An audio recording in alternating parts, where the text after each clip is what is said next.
Hello, everybody, and welcome to episode 15 of DFF on Ice. We got Sig, Steve, and myself tonight. So it's kind of like a skeleton crew, but three fat guys doing a skeleton crew. It's kind of ironic, is it not? So I didn't mean to call you guys fat. I was just saying how I am, and you guys are too. I'm just kidding. So we're off to a rough start. So real quick, Sig, take it away. We got to do what we always do.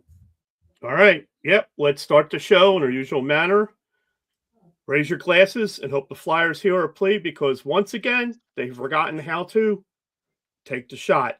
Take the shot. Strovia. See ya. Steve, you look like you were pouring a little bit of cough medicine there. That's Grandpa's old cough medicine. Yeah, that's right. All right, guys. So let's get right into it. I mean, Sig already mentioned the debacle from yesterday, but we got a long way to go before we can get to that. Since our last podcast, the Flyers played a handful of games. They played 4 with the Pens, and that game 3, right after our last pod, that game 3 was like, it was a thing of beauty. I was on here talking shit like we were going to sweep, and I really thought we were, and then game 3 just solidified that. But they had different ideas, that's for sure. The Penguins, which is fine. It doesn't have to be perfect. But guys, let's talk about game 3. The Flyers win 5-2. Let's talk about that one. I would say that game 3 was legitimately like the game of the year. That game meant so much. Finally having a home game from not being in the bubble, so your first home playoff game since 2018, and then getting like that W. But can't even talk about the W. That game had so much. It had 47 people in the penalty box. That moment, I feel, really changed the series in the fact that I didn't think Pittsburgh was going to be able to come back and win. Once you got that Zegras goal and he goes over and he's banging on the glass, the momentum, the building, everything had shifted. At least it sounded like it. I wasn't there, but the momentum clearly went into the Flyers' favor. The Pens coach said it after the game that it was demoralizing, and it was huge for the Flyers and their fans. And again, going up 3-0 it's not like a death sentence, but it's pretty close. Like you really put a stranglehold on. And when we had talked last, I said, I'm like, you can split it home. Because I was like, and then it would still be 3-1. I'm like, that was the huge key of getting those 2 wins in Pittsburgh and coming back here 2-0. And again, like the way how the teams were playing, like going into the playoffs, the Pens were 5-1 and the Flyers were 7-3. And then the Pens had lost 3 in a row, and then they ended up losing 3 playoff games in a row. So that's 6 losses in a row. Like, you're not going to keep Sidney Crosby down that long.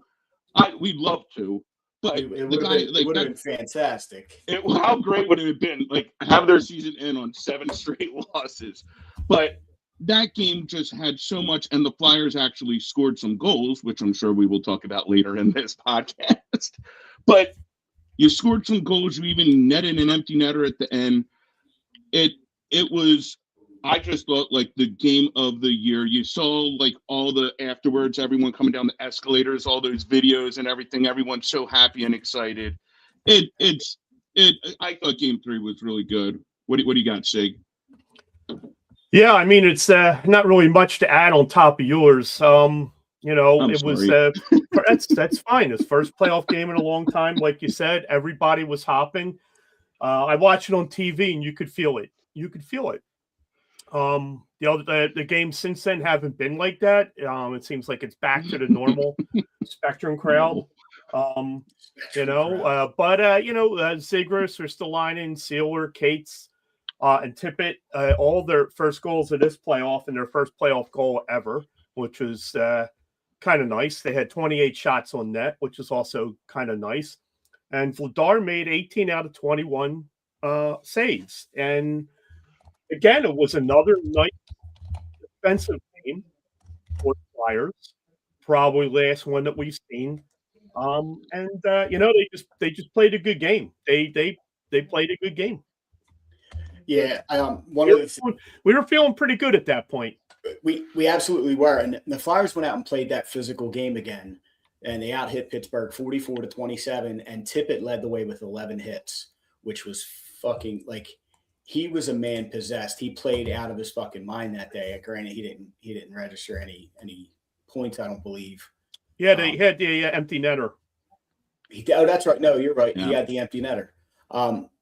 But it was just great to see. That's right. Yeah, he was, but he just had an all around great game, and we needed that from him because he's one of those guys that like when he goes, the rest of the team seems to go.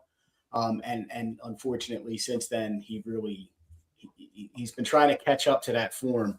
Martone also had 6 hits in that game. Everybody else was throwing their body arounds, with the exception of Sanheim, Michkov, and Barkey.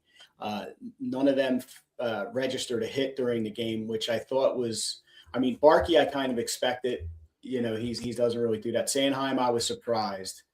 And then Michkov, I'm surprised, but not because that was at the point where we were all kind of like, okay, maybe something needs to change. Maybe Michkov needs to sit out a game.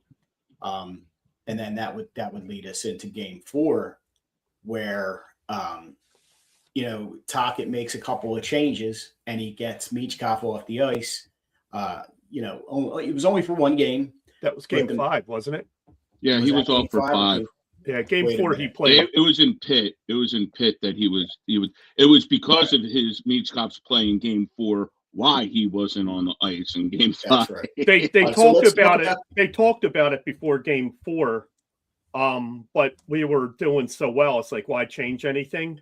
Right. But it was talked about before that. But it wasn't. Right. And game 4 happened. Let's talk about game 4, because when game 4 happened, it was one of those games where it was like, come on, guys. Like, they were playing from, let me pull it up. I think they were playing from behind. Yeah. And that was the tough. I think Malkin scored first, or who scored first in that game? It was 2-0. Yes. Yeah, Crosby got the first goal, and that was his first goal in the series. And that was kind of like where it was like, oh, shit, now Pittsburgh's going to get going. And then Raquel scored another one. With that one that Vladar messed up behind the net. Dude, let's talk about that. That's did you notice after that Vladar was not playing pucks as much, at least for the next couple games? I've been screaming that for weeks. Oh, he needs to stay in the fucking net. He can't play shit behind because he takes too much goddamn time, and the forechecking is on him right away. Yep. Or he shoots it right into him. He needs it to stay. Just dump it. Just fucking get rid of it or something. But he dicks around with it too much behind the net. I mean, driving me nuts. Drives us all nuts. He's not great with his stick, that's for sure. But with game 4, we were over at Aristeas having a good time. I had so many orange drinks leading up that whole day, and I was like, I did my part. Well, only thing I did was end up hurting my liver. But you were just down and you were struggling that whole game, and you didn't want to give Pittsburgh life. But like I said earlier, them losing 7 games to end their season, like Pittsburgh's prideful, and they have future Hall of Famers, and they're not going to lay down, especially against this young bunch of hippies that you just want to like knock out. They're the old veterans, and they're like, we have 3 cups, we have all these things. This team's nothing. We're not gonna get swept by them. So I'm not shocked that they lost game 4. Sweep would have been awesome. I was really hoping that they would have taken care of business in game 5, but I suppose that's the next thing to discuss.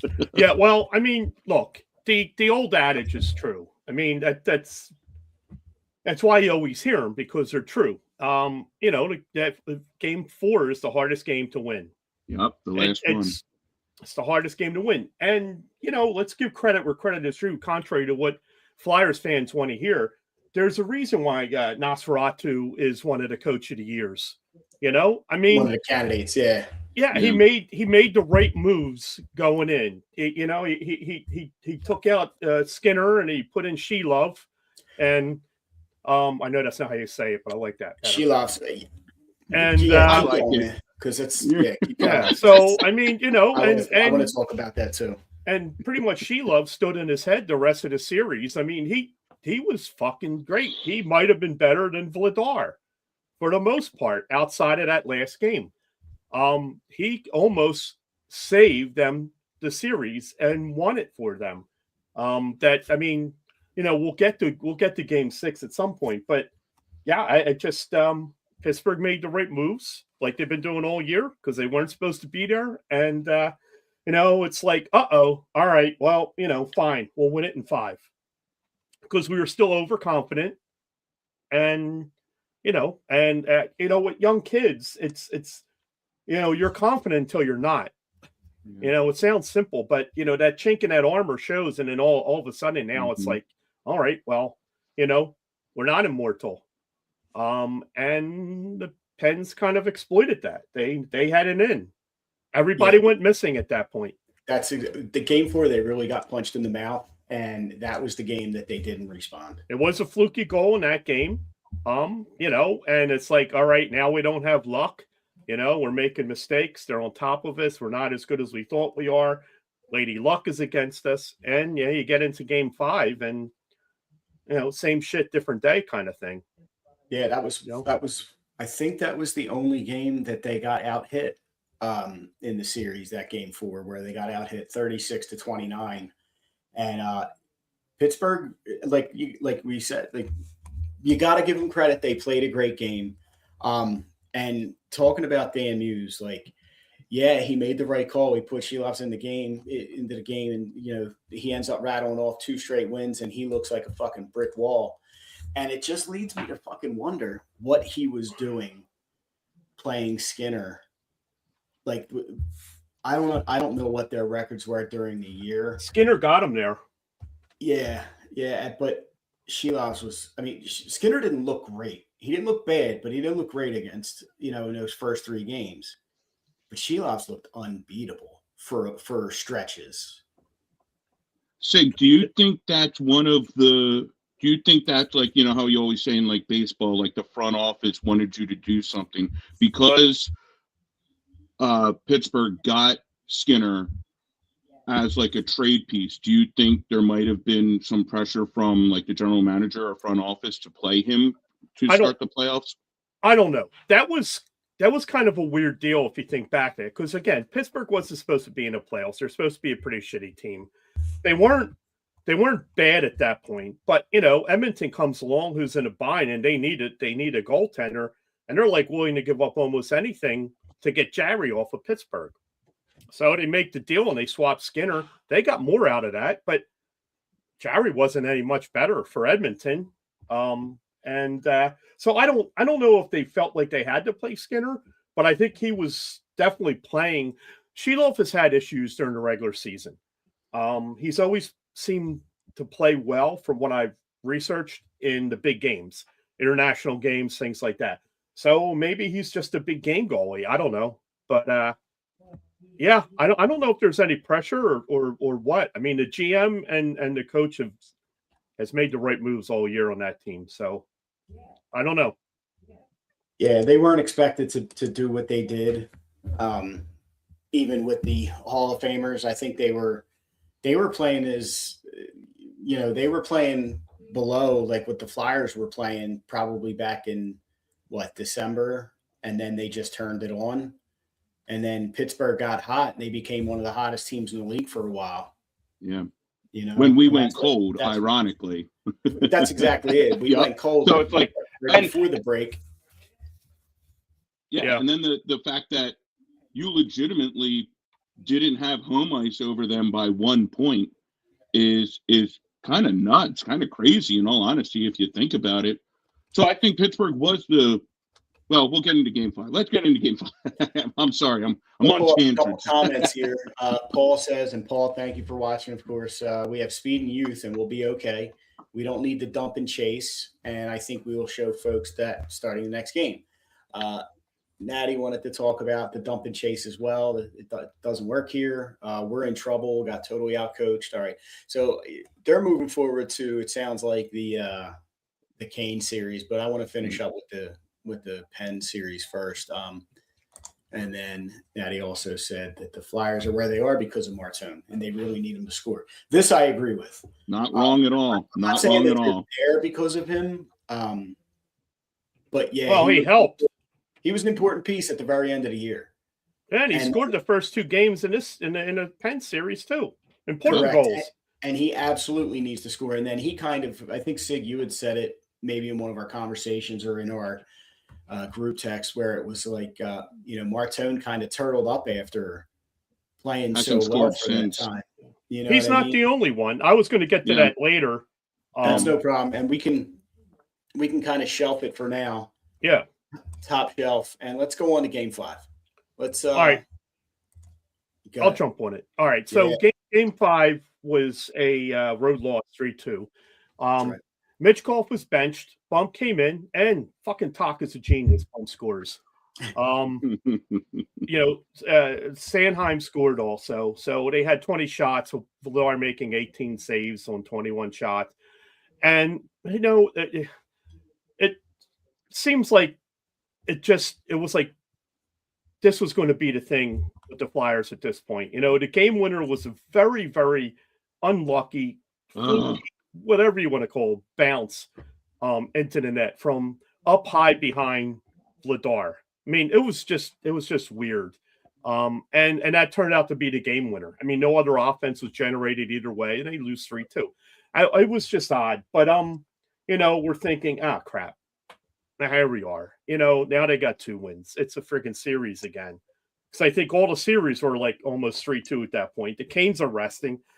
I'm like, now we're going to be pressing. And again, another chink in the armor. And so, and I was seriously worried going into game 6 at that point, even though it was home. I think that was the one redeeming value I had. It was at home in my head.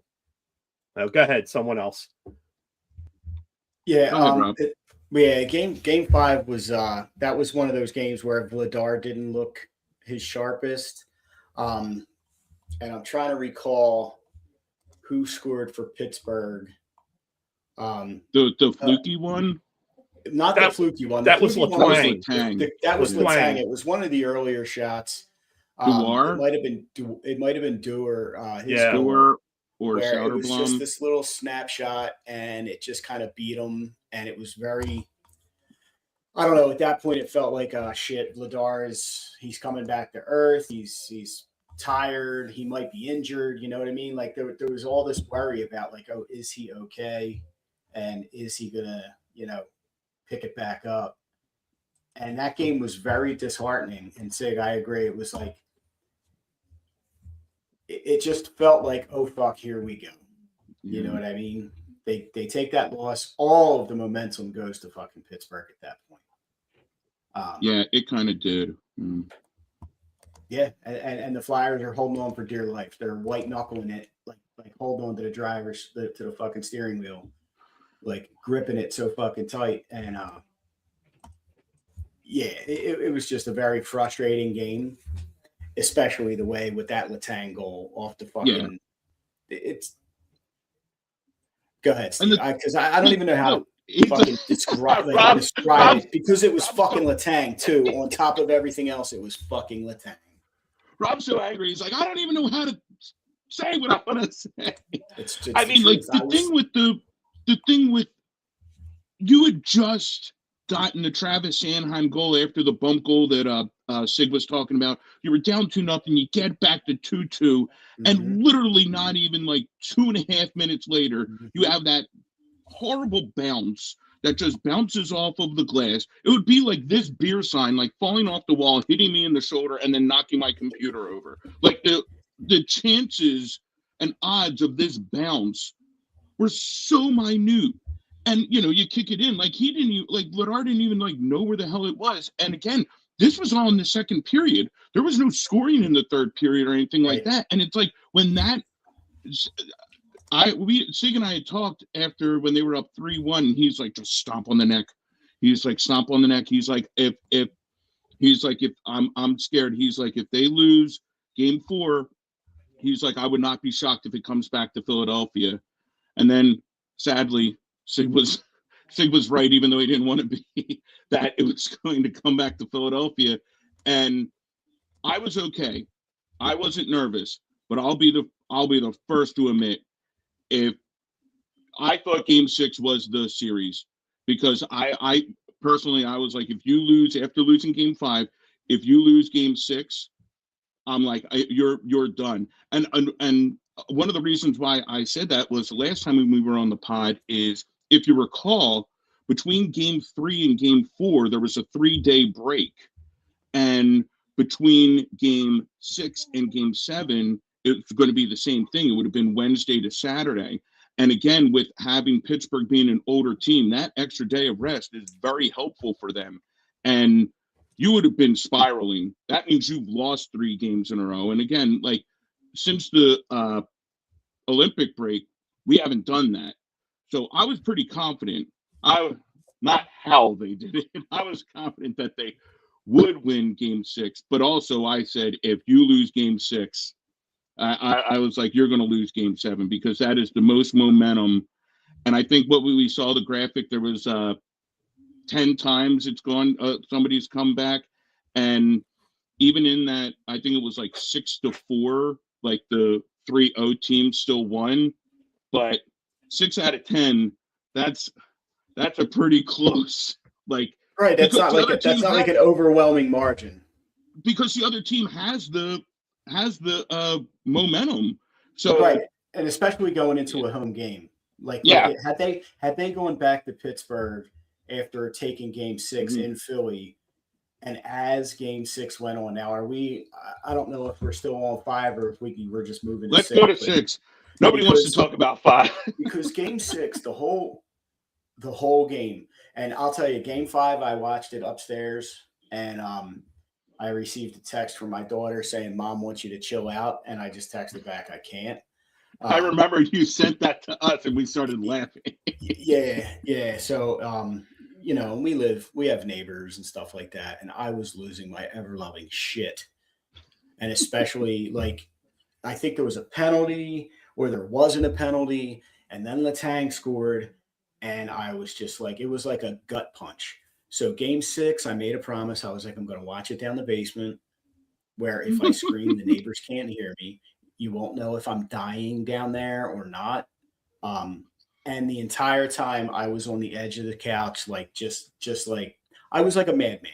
I was basically a lunatic for 60 minutes plus commercial breaks and intermissions. I was fucking out of my skull. But we all know how it ended. Mm-hmm. Yeah, game 6. Go ahead. Yeah, and it's funny. You just mentioned the penalties and stuff like that, and I mean that the penalties, just the whole series, and even the first game in the Kane series, to me, it just seems like now they have a quota per game, per team, and they're calling like shit stuff early. I mean, it's just none of the penalties seem to be really. I mean, and the ones that are blatant, there are blatant ones out there that they either call one way or they don't call at all. I don't know. The refereeing is kind of just weird right now. But game 6, let's start with the end or work our way back. So we win 1-0 in overtime. Cam York scores with like 2.5 minutes left in the first overtime. For the most of that game, it was all pens. All pens, especially the third period and the overtime. But Vladar, it basically, as they say, stood his head, stopping 42 shots. Shilov made 31 saves. He was, he was going, toe to toe with Vladar for the most part. That was a classic goaltending battle. Yeah, but in the end, as I said to you guys, sometimes it's better to be lucky than good. So, and I will say, thank God there's no Game 7 because we're not winning that. Sorry. I think they just would have been exhausted at that point. I think they wouldn't have had the energy to go out for a Game 7 and compete the way they needed to in Pittsburgh. And I think that's where they're at now. I think they are exhausted, and I think they were actually looking forward to the extra day or two off. I mean, mentally they were not prepared, and not to get right into the Canes game, but go ahead, whatever with 6. Go ahead, finish up. 6. No, I mean, I think Game 6. I think we covered it pretty much. It was a nail biter. We were all on the edge of our seats. As soon as overtime started, I stood up. And we have in the basement, we have a fireplace and a mantle. And then the TV is on top of the mantle. And I was standing maybe 2 feet from the screen the entire time. So, I'm watching the TV because I couldn't sit down and I couldn't walk away or turn my back. I was just facing the screen the whole time, just watching every fucking thing that happened. I was just losing my shit because did they start on the power play or did they started? Yeah. It was fucking nerve wracking. I wonder how many people or how many heart attacks or issues go on, or went on the other night during that, that game, the last 2 periods of that game, especially the overtime. I wonder if that's a thing. You could probably pull the hospital stats up. They might be available for you. Call up local hospitals and say how many heart attacks did you have from say 11 o'clock to 12 o'clock? Yeah, I don't need to know that bad, but God. Yeah. I would say with Game 6 again, Sig already said it. The Pittsburgh's defense as well as their offensive ability. Granted, I understand you didn't get any goals, but they were top notch in the third period and overtime. And, just some, because we're pretty much, I guess, done with Game 6. We want to move on to the Canes, but just some numbers that I found. I thought it was interesting that for a team who hasn't been scoring all that much, all 5 of your starting defensemen all have a goal, which is very odd. I mean, again, when was the last time Cam York had a goal? And I think that shows that they had to take a lot more shots from the point because there was just way too much traffic. Pittsburgh's defense was too good in front. I think another problem, having Sanheim and Porter Martone as your 2 lead scorers with 2 goals each, not really that good, especially with Sig said that Game 1 and Game 2 was when Martone had his goals. Again, Vladar, 6 games, gave up 10 goals, 1.88 goals against average. You got to love that. So happy for him. One guy I just wanted to touch on really quick. He only had a goal, and he seemed to, he just seemed to be everywhere on the ice in that Pittsburgh series, and that was Luke Glendering, number 41. Glendening. Yeah. Glendening. That dude was everywhere. I know he only had a goal, but technically that's tied for second most on our team in the playoffs. But when you did dump and chase, he was down there. He was throwing bodies in the neutral zone between the blue lines. I thought he had a fantastic series, and I know that he's a lower line person, and you don't really talk about these guys, but I really think that he needs a little bit of love because I thought he did a damn good job defensively, being a defensive forward in that series. That's just me personally. I don't know if you guys have any. You're right. They did at fourth line. I mean, Tocchet started that fourth line every game, I believe. Yep. Yeah, and that's saying something. I mean, you want Coots out there because he's your captain. And I don't know if Coots was fourth line in Game 6. I know that because he had shuffled up a few other things. But they, because he was on the line with Zegras in Game 6. But the way that that line grinded out possessions down in the Pittsburgh zone when we couldn't, like, we had almost no time of possession in the fucking offensive zone several games because they were dumping, chasing. Pittsburgh was getting to it first. Dumping, chasing, getting to it, but then something happens, Pittsburgh clears the zone. It was very frustrating. And Glendening, Hathaway was another guy, other than the game where he was scratched to bring Michkov back in. That line really impressed, and I think they started to impress towards the end of the year. But this, like, it came together in the playoffs, I think, this past series. Yeah, that was Michkov came back in Game 6, and he was noticeably in the game. Yeah. I mean, it was he had a lot of jump. He was definitely playing better, and that also, in my opinion, transcended into the first Canes game. I thought he played.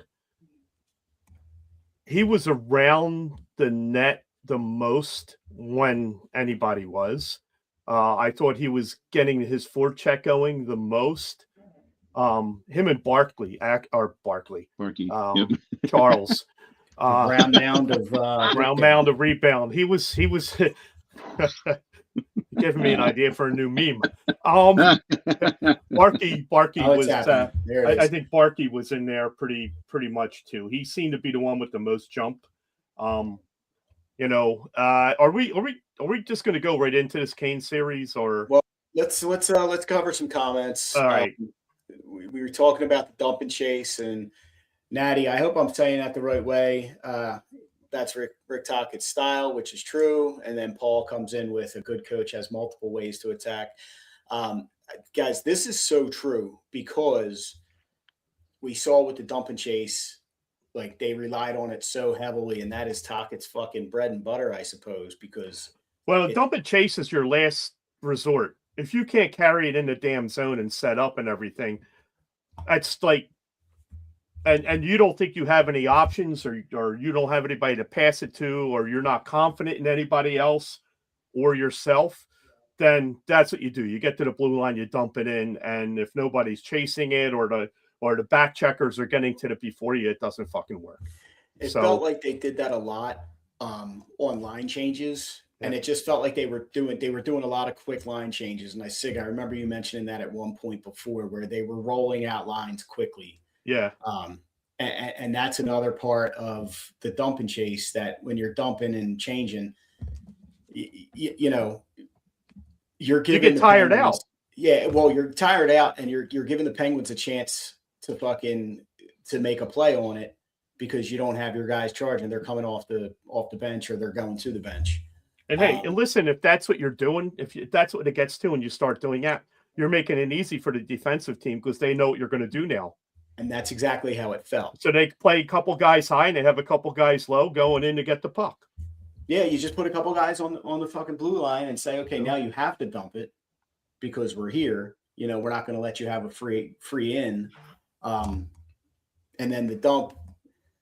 It's uncanny how many comments I saw, not just on our page, but everywhere, all along Facebook, about, hey guys, it's not just dump, it's dump and chase. Yeah. You got to chase it's true. In order for the dump and chase to be complete. And work. Right, exactly. Paul says we got to get players to wear the gloves from the 70s. They were thicker, longer, stronger, and could withstand a stick hit to the back and go back to all wood sticks. It'll never go back to all wood sticks. Those things shattered and splintered like fucking crazy. But there were a lot of broken sticks in that fucking series, weren't there? There was. Just to give you a quick update, in Game 7, the Lightning just tied up the Canadiens. It was 6:33 left in the second. Canadiens had one goal on 4 shots. There's now 5 minutes left in the second. They only have 4 shots, the Canadiens. Jesus Christ! Sounds like us. That's what I was just going to say. It sounds And like on that Tampa. note, Hey, Tampa. quick shout out. I watched the opening of that game before we got on here, and Tampa Bay. I mean, they have a singer come out, and she starts off the national anthem and stops, and the crowd takes over, and they're all wearing these wristlets that are synchronized like lights, red, white, and blue. That was like one of the coolest things That's ever seen. awesome. So it was nice, and everybody was singing pretty loud, and then the singer just finished up with the last line. Yeah, that was kind of good. So what kind of kudos to Disney those shit people is for that. this? Like, what kind of Anaheim Mighty Ducks Disney fucking crap is this? No, I have to agree with Al. He says drop the gloves and fight everyone. And then Drunk Phil's fans, Carolina plays very tight to the blue line, and that's we're gonna roll into that. Yep, let's talk about it. That's why we were resorting to dumping and chasing, because that's if you don't figure out a way to get around that, that's what you're going to do if you want to get in the zone. But the hell, I mean, and honestly, we get into it. and honestly, that's where the prep time comes in, which we didn't have. 100%. And before we go into Carolina, I just want to do the coffee breakaway, and it is brought to you by us, our mugs and our shirts and all our gear. You can find it at drunkphilsfans.com/collections /Drunk Flyers fans. You can also find it on my shop, thebutchershop.myshopify.com. So go out there and cop yourself some DPF gear. So we're going to go back to the coffee breakaway real quick, guys. This is hockey related, but as many of you know, it's fun. So on May 1st, which was 2 days ago, I celebrated 20 years sober. So I just wanted to throw that out there while Sig was doing a shot. Yeah, which was beautiful. And thankfully, I can be among a crew of drunk Flyers fans at all, and still enjoy myself and still be accepted. So I love you guys, and I appreciate it. Last night, my wife and I, we went to a wedding.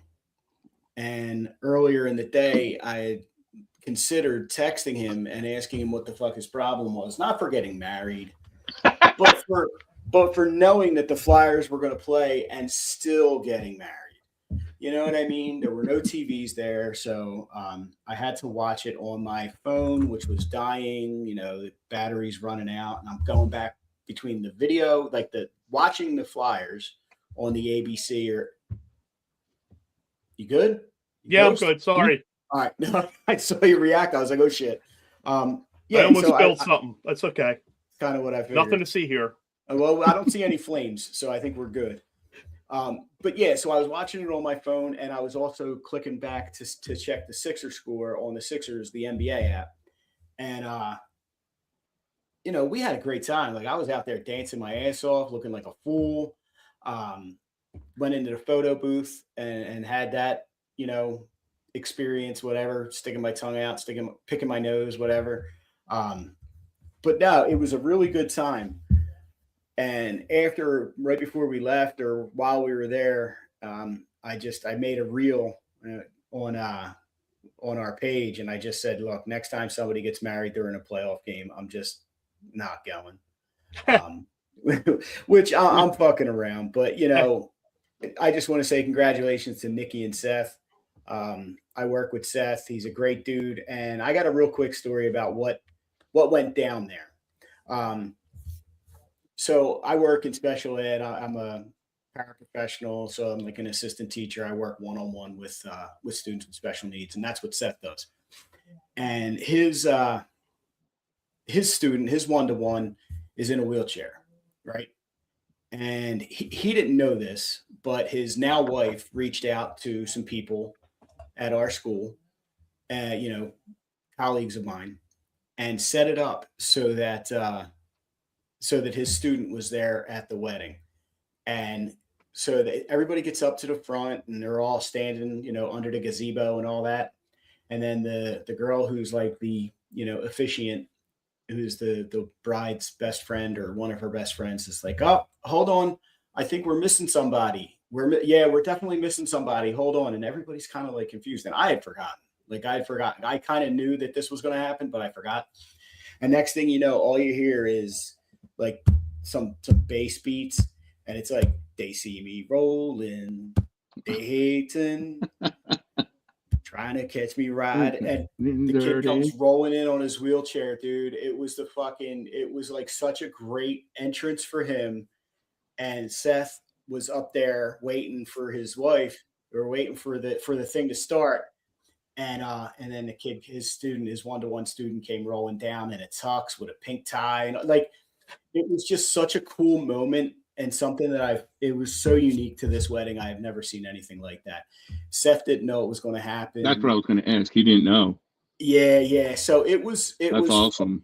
It was really fucking cool. And I just want to say again, congrats and thank you for having us out. And don't, like, if you guys fucking split up and each go your separate ways, Seth, you better not get married during a fucking playoff game again. That's nice. I'm just joking. They're a great I felt bad for being insensitive while taking a shot during your little announcement. So, but it's all good. Don't get married again during the Flyers game. I laughed hysterically at that reel that you posted, though. I almost like spit out whatever I was drinking. I was cracking up. I was like, I know he's joking, but there's a little bit of truth in that. Danielle, how long have you known me? You know I joke. You know these are jokes. It's a joke. Uh-oh. Nah, we had just keep putting it up. Robert. All right, guys. So I did watch game one, and I did watch it on my phone, and I did not scream out loud during the reception, which I am sort of proud of myself for acting like a normal person and not being a complete lunatic 24/7. Guys, what did you think of game one? Go ahead. I kind of alluded to it a few minutes ago, like right off the bat. Look, no excuses. All right, I agree. But the thing is, you finish your playoff series early, and one of the rewards is you have a little bit of time to get the heal up a little bit and to prepare. Hell, the guys are out fucking drinking Wednesday night. Thursday, they're all hangover. There's no practices. And then they find out like at midnight that night. So basically the next morning, we got to go to Carolina. We're starting tomorrow. So you got a travel day. I don't know what they got in, any practice, whatever. I don't know. Oh, Tippett's hurt. He's not fucking playing. And buzzer goes off. Canes were all the fuck over us at the start. And they scored a minute 30 in. Then again, 6 minutes later, the Flyers seem to get their legs back, but they're pretty much on their heels the whole game, managing 19 shots. I think only 9 shots in the first 2 periods. And most of them were like low percentage rates. Some of them were friggin' like they would have been icing if there's no goalie in front of the goddamn puck. That good start just flat out killed the Flyers. It was just all their energy was just trying to catch up, keep it even keel. There's pretty much zero contained possession in the Carolina zone. And as usual, power play was non-existent. 0 for 4 with only one fucking shot in the 4th power play. One shot. There's a positive draw. So, and it's a good positive. All right. As bad as it seemed, the Canes still only had a total of 23 shots on net. Yeah. So, I don't know. I mean, if we go through like, what the keys are going forward, I have some keys, but yeah, I hope they got the shit drilled out of them today. They looked at tape, whatever. So we'll see. Well, they don't have a lot of time. You know what I mean? So they don't have today and tomorrow, basically. That's it. So they don't have a lot of time to sit around and Tocchet has to work them hard, like they had to work hard today. And then tomorrow, pregame, early skate or whatever, morning skate, like he needs to make these guys work.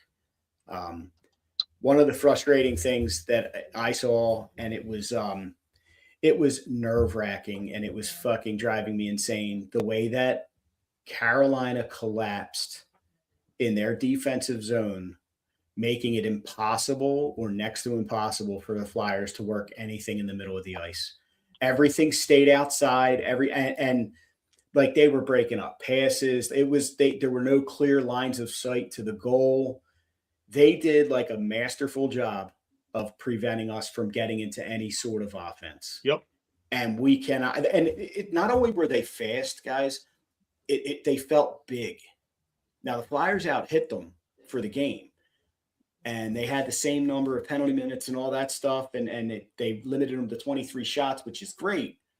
But they still, it just seemed like they were in a different like level, a different tier. And that's just game one. It's not to say that game two and games 2 through 5 or 2 through 6 or 7, it doesn't mean that it's going to be the same way. But that's how it felt, and that's how it seemed, and that's how it looked to my eyes. Yeah, and the fact that you're going up against a team that is the best 5-on-5 team, and the Flyers are their best at 5-on-5 and full strength. So that's something that is really a kick in the pants. Like that really hurts the Flyers. And Rob's right. You have to screen Anderson. If you're able to screen Anderson and you take these shots from the point, if they can get through, they hit something, that's going to be your best shot. Our problem is, again, not scoring. You have scored 5 goals in the last 4 games since being up 3-0 games on Pittsburgh. One goal in 8 periods. That's not good. It's not helpful. You still have not, against Pittsburgh or clearly last night, you have not gotten a first period goal yet.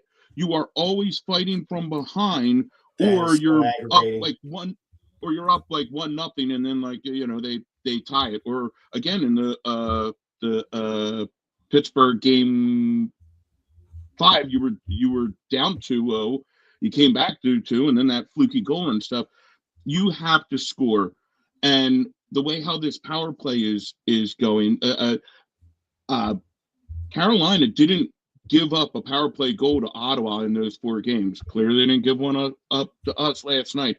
This team is so stellar defense that it reminds you an awful lot of the 90s or early 2000s New Jersey Devil Trap, where it was a boring game, but they would win 2-1 or 2-0 or something like that. Well, because they had Marty Brodeur back there, and they did that to numerous cups. And I'm not saying the way how the Hurricanes play is a boring play. I'm not saying that. I'm not saying that it's like the Trap, but their defense is something else. And I do believe that our only check mark, if you will, and again, still a little unproven, is Vladar over Anderson. And then when they're able to get 3, we're not able to get any. It was nice. It was nice that our defense did hold the Canes shots like under 30, what Rob was saying, but you got to score some goals.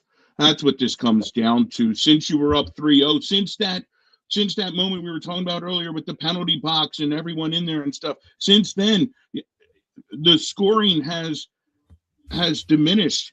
And game 6, yes, we're all very happy that we got that win, and yes, it was a shutout. Vladar had 2 shutouts in the series. But my goodness, guys, you got to get that. You got to get that puck in the net. I alluded to it earlier that you have Sanheim and Martone are your lead scorers with 2 goals each, and then you have a billion guys with 1. Like I said, all of your defensemen have 1, which is odd for this team. So they're trying to get scoring from other channels, other areas, if you will, and it's just not happening.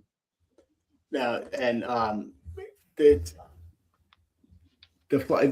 a reason why we do take the shot at the beginning of every podcast. It's because it's proven, it's a scientific fact that if you don't shoot the puck 99.9% of the time, you are not going to score. There may be some fucking fluke where, somehow Where you this get a falls goal. off and goes. Yeah, somebody gets an own goal or something like that, and you might get lucky. But even like when there's an empty net, you have to shoot the puck, and you have to shoot the puck on net to get that goal. It's just so frustrating to watch a team play 60 minutes of fucking hockey and only muster 14 shots. They blocked 17 shots. You got to give them credit for that. But only mustering 14 shots, and again, we're giving credit to Carolina. You have to come up with a way to put more pucks on net. You have to come up with a way to put 35, 40 pucks on net in hopes of getting a few goals out of that. Otherwise, you're just you're spinning your wheels and you're chasing. I'm annoyed with the fucking power play. I am. I mean, you need to get something. Anything for the power play. Both Reardon and Sotkovsky, their jobs have to be on the line. The power play was decent at one point when the season started. Yeah, I know. What do you call it? Forrester got hurt. He was a big part of it. Blah, blah, blah. Whatever. It got worse. But then it picked up again at the end of the year. But pretty much has been abysmal in the playoffs. They're 2 for 21. That's like 9.5%. They were 16% toward the end of the regular season, which is dead last. But I'd be happy with 16% right now. Exactly. They moved, and that's sad. I mean, they moved the puck fairly well. They did, actually, if you rewatch the game. But again, it took too long to make a decision. And as Steve said earlier, how fast Carolina is and how quick. I mean, they take too long to make a decision. They decided, again, at certain points to pass instead of take the shot. The Canes are fast. So Flyers need to make quicker decisions and trust. They need that confidence back again. They need to be confident. And if all else fails, shoot the fucking puck, collapse on the net. Get in tight. Tight. Whack the goalie a couple times in the head. Oh, I'm sorry, I missed. Take the shot. And, either way. But they 100% need to score more power play goals to win the series. And that's how you draw more penalties is by crowding up in front of the net. You're going to get you're going to get the cheap two-hander across the back, the neck, absolutely, the kidneys. You go down, you're going to get whatever. It's speared in the nuts, like whatever. The other day I made an offhanded comment when this news broke. It wasn't like big deal, but now I'm thinking seriously, like that female coach, Jess Campbell, she I guess resigned or let go or whatever from the Kraken. She's a skating coach and a power play coach. And she's not just this, nerd who likes hockey. She actually played for the women's, championship teams. So she knows what she's doing. She's like this year. She's run her own team. No, she's a little bit older. Than that. I gotcha. So she ran like a Swedish team. She coached a men's Swedish team. She knows what she's doing. But she's a skating coach and a power play coach. So I'm like, fucking bring her in at a limited basis just for a different opinion, just something. It might be too little, too late, but even a little at this point is better than what it was. It can't hurt. Maybe the kids listen to her. Maybe they can relate to her a little bit more than, I don't know. They got to do something to get the power play working. I mean, it's flat out terrible. And, you mentioned how defensive the Canes are. So just the top scoring line in the playoffs right now with 21 points is that stink oven, Hall, and Blake. Yep. I know it's stank oven, but stink oven sounds better. It's stink oven, Hall, and Blake. I mean, and stink oven, he's another Denver Barkey. Same size, same kind of player. He plays the same way. So I don't know. I think 165. Yeah, and I think you might see Barkey being a little more obvious in the next few games. He might be moved up. He seemed to play with a lot of step in that game. It's funny that you say that about the Kraken coach, because if you recall, like they used to do that with like in like the MLB with players, give them like a 10-day or a 15-day contract or something. Maybe, hey, we'll give you some money for 2 weeks to help us out. Hopefully you're here for 2 weeks and then we extend you for another 2 weeks or give her a 30-day deal. I agree. Another issue at this point could work. Yeah, the issue at this point is that with the young guys, maybe, and I think the veterans may be receptive as well, but it also may backfire. Not that it can get much worse than 9.2% if all she's talking about is fucking power plays, but it could also have this reverse effect where the messages get mixed up and then the Flyers go out there and look like completely lost. They're already completely lost. Well, and that's just it, is that, you know, when you have the game you had in game one, it's hard to look more lost, I guess. But we were able to kind of pull some positives out of it at least. And a lot of missing the net the last couple of games.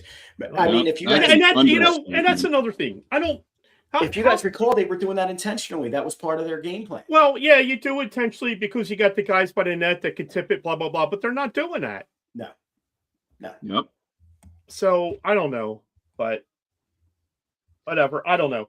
And I mean, Taka needs to do something at this point, obviously. And maybe it's just a focused practice, whatever. He's changed some of the lines around in that game, and Zegras is back out at center for Dvorak. You know, Barkey is centering Mitchkoff and Bump by the end of that game. You know, outside of the power play, it's obvious Vladar cannot be human. He must stand on his head.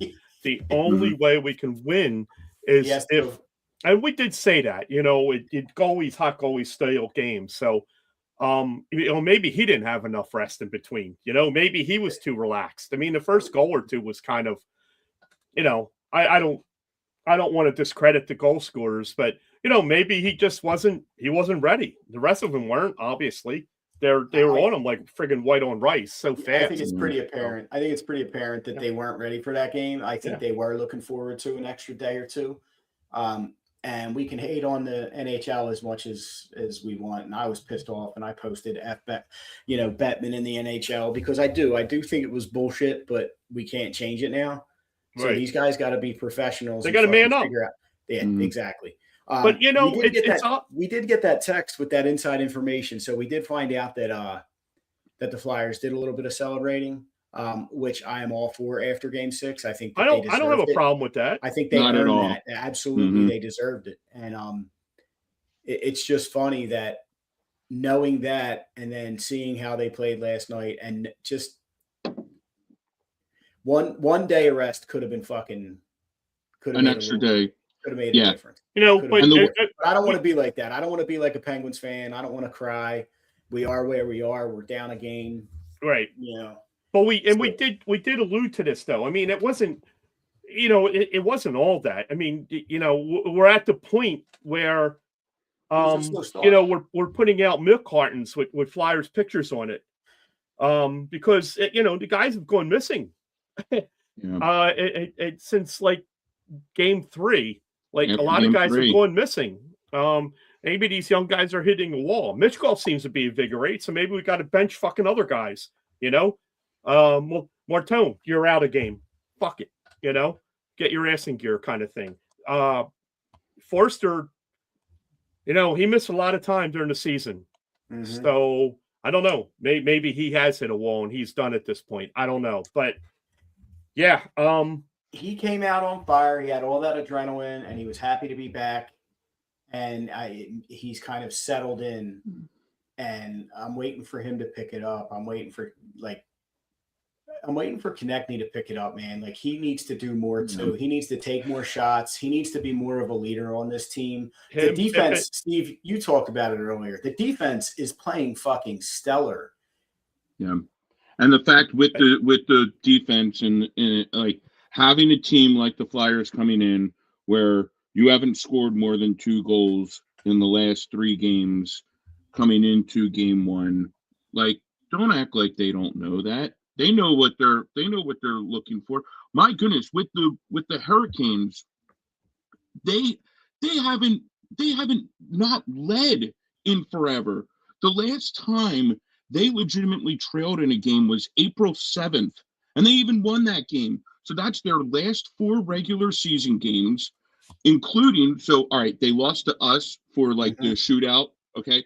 But again, they had already gotten their point. They needed that 1 point to get the number 1 seed. So then the next night, that meaningless game, which meant nothing, they still ended up winning. They never trailed in. They never trailed in the series against Ottawa, won all 4 games. And then they clearly didn't trail last night because we didn't score a goal.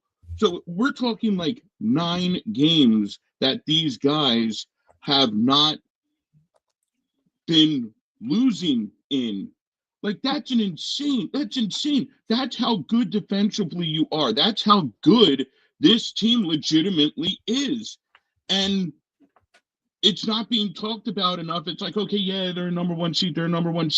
But it's why. Why are they a number 1 seed? Why are they so good? Because again, Anderson is I'm not knocking him. He's a good goalie, but he can be beat. It's that team with the coaching of Rod Brind'Amour and and their defense is why this team is as good as they are.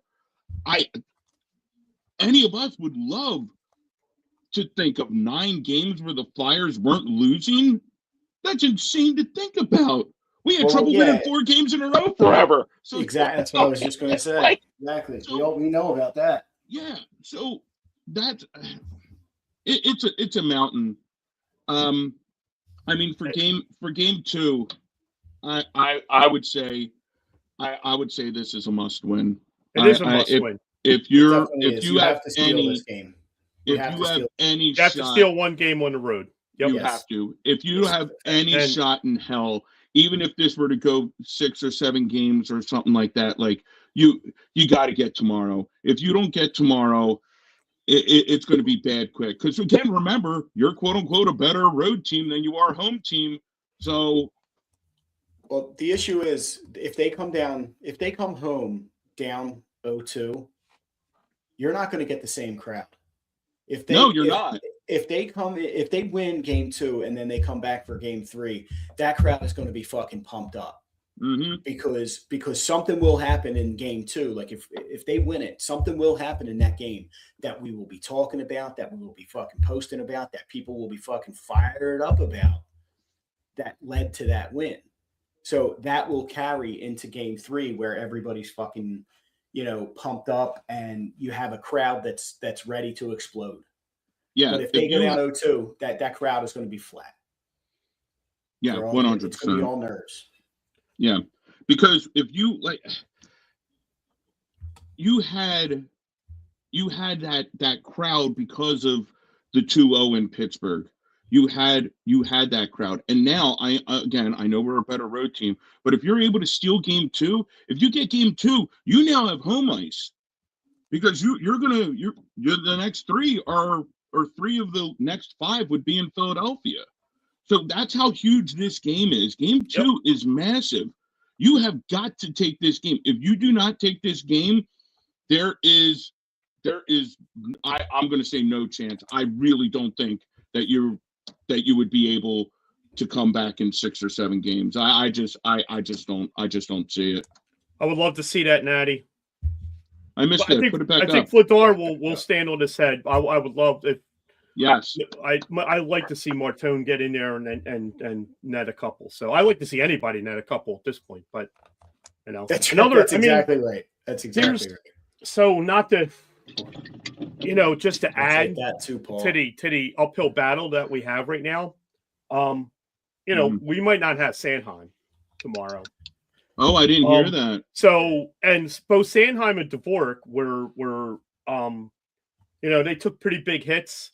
Sanheim has a lower leg injury due to and I remember the Jordan Stoll hit. I don't think he played the rest of that game. It was late in the game. But he's got a noticeable limp.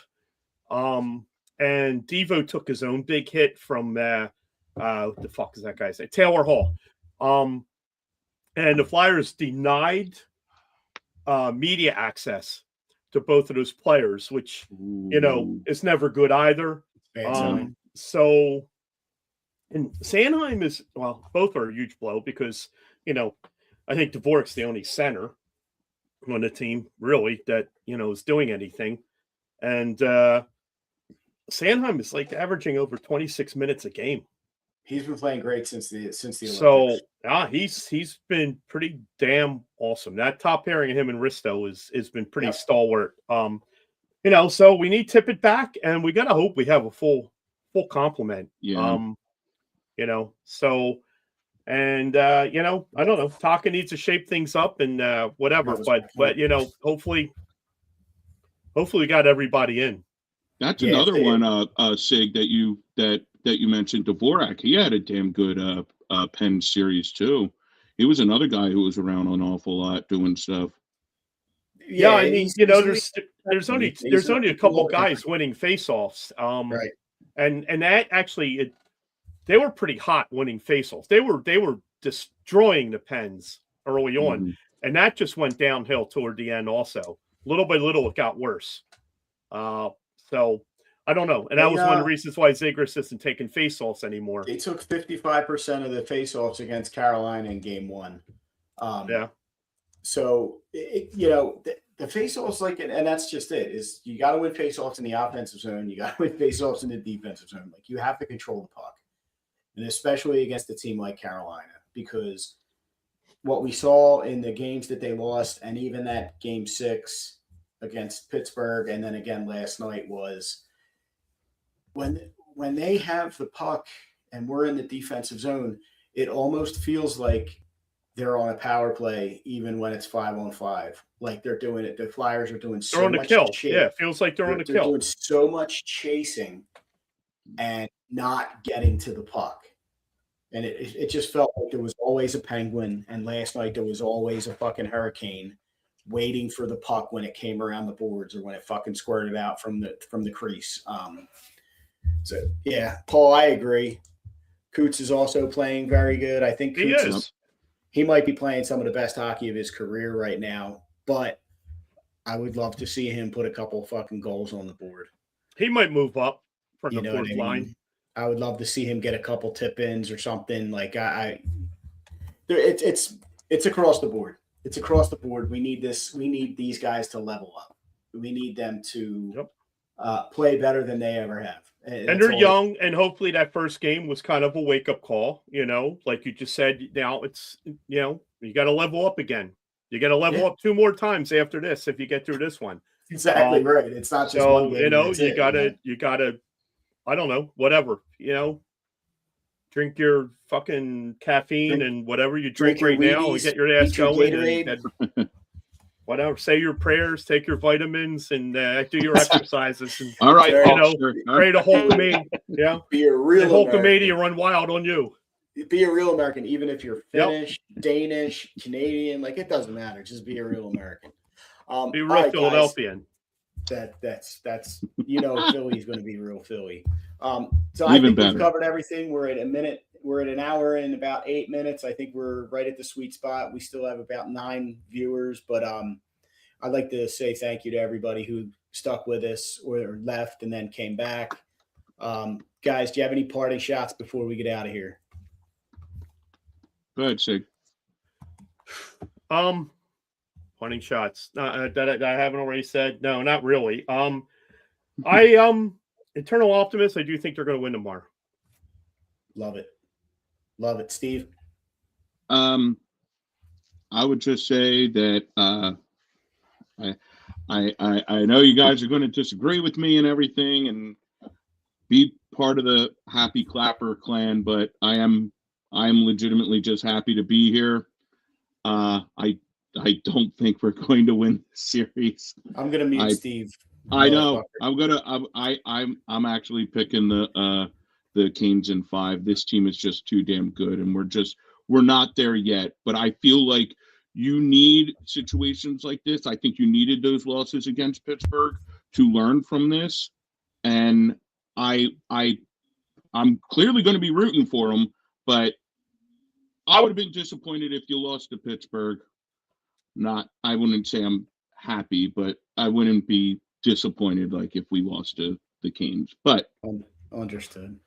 Yeah, I'm just being logical, but also at the same sense, I'm the one who said that they wouldn't make the playoffs. I'm the only one on the podcast on the first one who said they wouldn't make the playoffs. So clearly, what the hell do I know? Although I did say Flyers in 6 over Pittsburgh. So that's I still don't think that redeems myself from 82 games of 6. That's right. All right, guys, we're gonna go ahead and wrap it up. Real quick, I just want to say I want to finish it off the way we started. Flyers, shoot the fucking puck, take the fucking shot. This is what we need. This is what you need to do. I'm going to crank up the DFF on Ice theme. It was written and performed by a buddy of mine. His name is Walter Keene. There he is. And he wrote this and performed this just for us. So I'm going to crank it up and Walter, play us out. All right, let's go Flyers. Let's go Flyers.